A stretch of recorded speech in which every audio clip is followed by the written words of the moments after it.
السلام علیکم ویورز، امید کرتا ہوں خیریت سے ہوں گے۔ دوستوں، آج آپ کے سامنے میں حاضر ہوا ہوں ایک اور ویڈیو کے ساتھ، اور آج ہم بات کرنے والے ہیں ایک اور نئی شخصیت کے بارے میں جن کا نام ہے الاسمعی۔ باقی انفارمیشن کے لیے آپ ویڈیو دیکھیں۔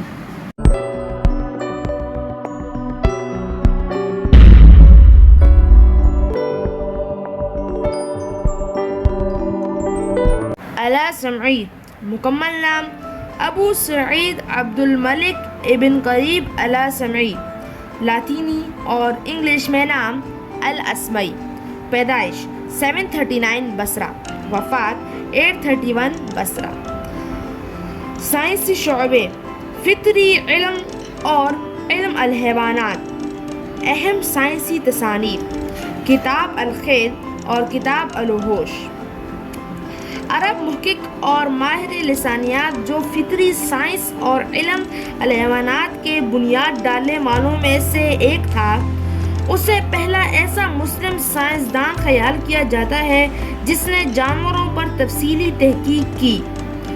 الاسمعی 739 میں پیدا ہوا، لیکن اس کی جائے پیدائش پر اختلاف پایا جاتا ہے۔ کچھ مصنفین نے جائے پیدائش بصرہ بتائی، جبکہ دیگر نے مرو، موجودہ ترکمانستان۔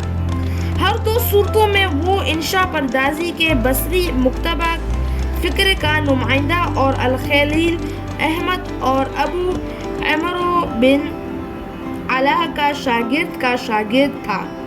لگتا ہے کہ وہ ابتدا میں ایک غریب آدمی تھا، مگر حاکم بصرہ کے اثر سوخ کے ذریعے وہ ہارون رشید کے نظروں میں آیا، جو اپنے دربار میں بحث مباحثہ پر خوش ہوتا۔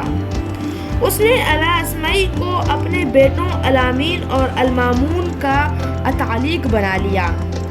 ایک دفعہ ہارون رشید ساری رات الاسمعی کے ساتھ قبل از اسلام اور قدیم عربی شاعری پر بحث کرتا رہا۔ الاسمعی بارسوخ برمکی وزر کا بھی منظور نظر بنا۔ وہ امیر ہو گیا اور بصرہ میں جائیداد خرید کر کچھ عرصہ وہیں رہا۔ اس کی وفات 831 یا 828 میں بغداد یا پھر مرو میں ہوئی۔ اس نے متعدد کتب تحریریں کی، جیسے کتاب الخیل، گھوڑوں پر کتاب، کتاب الابیل، اونٹوں پر کتاب، کتاب الفرق، کیمیا، جانوروں پر کتاب، کتاب الوحوش، جنگل و درندوں پر کتاب، کتاب الاشا، بھیڑوں پر کتاب، اور کتاب الخلق الانسان، انسانیت پر کتاب۔ وہ انسانی اعضاء کے بارے میں بھی مفصل معلومات مہیا کرتا ہے، اور قطرہ ابن شداد کی زندگی پر ایک رزمیہ بھی اسی سے منسوب کی جاتی ہے۔ جرمن مستشرق الہم ایلوہارڈ نے اس کی تمام تحریریں جمع کر کے مجموعہ چھپوایا۔ وہ پودوں اور درختوں کے بارے میں ایک کتاب کا بھی مصنف تھا، جس میں 276 پودوں کا ذکر اور درجہ بندی کی گئی ہے۔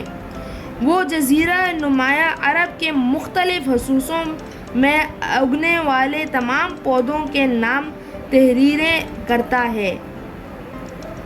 ابن خلکان نے الاسمعی کے حالات زندگی دیکھنے کے لیے شکریہ دوستوں۔ سفیان کو دیجیے اجازت، ملتے ہیں اگلی ویڈیو میں، تب تک کے لیے اللہ حافظ۔